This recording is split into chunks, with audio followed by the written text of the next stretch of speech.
Welcome back. So this is not like a normal load data video. This one's more specifically about two powders. So we've been hearing a lot of talk, reading a lot of stuff saying that the Hodgdon Titegroup and the Hodgdon High Gun are the same powder. So what we did is we took 50 loads of the Titegroup and 50 loads of the High Gun, both the exact same 2.6 grains of powder, same casing, same primer, same bullet, supposedly the same powder, but we'll find that out. So we got 50 of each loaded up. We're gonna take them out. We're gonna shoot all 50, and we're gonna see the standard deviations, the speeds, and see how they compare to each other. Like we've been hearing, is that they are the exact same powder, but just marketed differently. So we're gonna try them out with the 9mm 147 grain by us. That's the Acme high-tech coated bullet. So let's meet you guys out on the range and we'll shoot them up, and then we're going to talk about them out there, and then we'll go a little bit more in depth about with all the speeds and everything else when we get into shotgun willies. So we'll meet you guys out on the range. You going? Alrighty, so we made it out to the range. So now we're going to test the two different powders that are allegedly the same. So the High Gun versus the Titegroup, both going to be at 2.6 grains, and this is with our high-tech coated bullet. That's the 147 grain flat point. So we're going to shoot these out of the SIG 320 X5. We're going to shoot them up. We're shooting over two different chronographs. That way we can get some good readings on velocities. So once we get all that data, we'll meet you inside and we'll talk about it all there. Okay, so let's get into it. So this is for the two different powders. So we had a couple different people and we did some reading and looking, and apparently the Hodgdon High Gun and the Titegroup are the same powders. So now that's kind of what we've come to find out. I've actually called Hodgdon and asked them, and they said yes, they are exactly the same powder. But this was actually, I called them after we decided let's do our own little bit of research on the powder, our own testing on the powder. So that's what we did. So I would have put two different graphs up right here. Okay, so the first one is the Hodgdon High Gun, and then the other one is Hodgdon Titegroup. So these are both at 2.6 grains of powder, okay? So you can see that there's a little bit of red in those graphs, and there's also a little bit of greens. So the green is highlighted if they're within 10 feet per second difference. So that's kind of what my margin of error was 10 feet per second difference. So the average speeds were very, very similar. So with the High Gun, it is at 794, and then at the Titegroup, it's 797.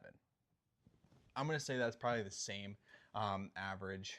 Very, very close. We're talking a couple feet per second difference. Same with our maximums. So we're at 843 with the High Gun and at 850 with the Titegroup. Power factors are pretty much identical.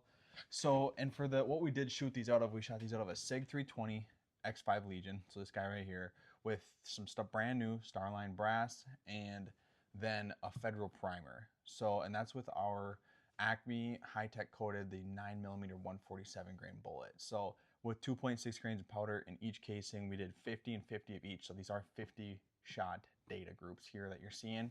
The only thing that did differ between the two was our minimums. Now, with the High Gun, I think we just had one outlier in there, honestly, and that was the minimum, and that's the 634, and that's why I think our SDs are different. They're just outside of that 10 feet per second margin that I kind of allowed, and then the extreme spreads are obviously significantly different because I think we had that one outlier. Now I think if we were to take this data and kind of redo it, we may not get that outlier in there at the 634 feet per second, but we might again. But overall, obviously Hodgdon says it's the same powder, but this data also concludes that it is the same powder. So I did a little bit more asking the Hodgdon guy when I gave him a call, and he said that all it was is they wanted to make Titegroup more appealing to shotgun shooters. That's what it was. So a lot of guys weren't using the Titegroup for shotguns, but they wanted people to use it because that's what it's good for too. You can use it for both shotgun loads and pistol loads. So then they just basically relabeled it and called it High Gun. That's all they did. So you heard it here. They're the exact same powder to my knowledge and from what I tested. So these are some of like the groups. Mitch and I did, like normal, always have a little bit of a competition. So this is the High Gun grouping. I think Mitch beat me overall. So these are 25 shot groups, obviously. He's pretty good there. I mean, one that's like not touching, but other than that, they're all touching for him. I got a couple. I got like 4 of them that aren't touching, but still really good shooting on both those. So that's for the high gun, and then the tight group. I think I beat Mitch on the tight group on this one though, so it's tied for these two here.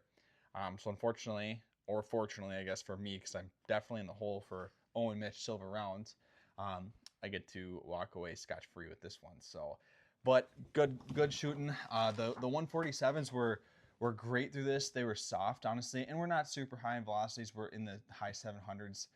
That's pretty slow for 9mm to begin with, but it was a nice soft shooting gun with those rounds in it. But 2.6 grains of high gun or 2.6 grains of tight group, you're gonna get the same outcome. So we appreciate you guys watching the videos. Go like and subscribe and check out the rest of our channel to see some more low data videos and all of our funny shorts. We love doing those. So thanks for watching, guys, and have a good rest of your day.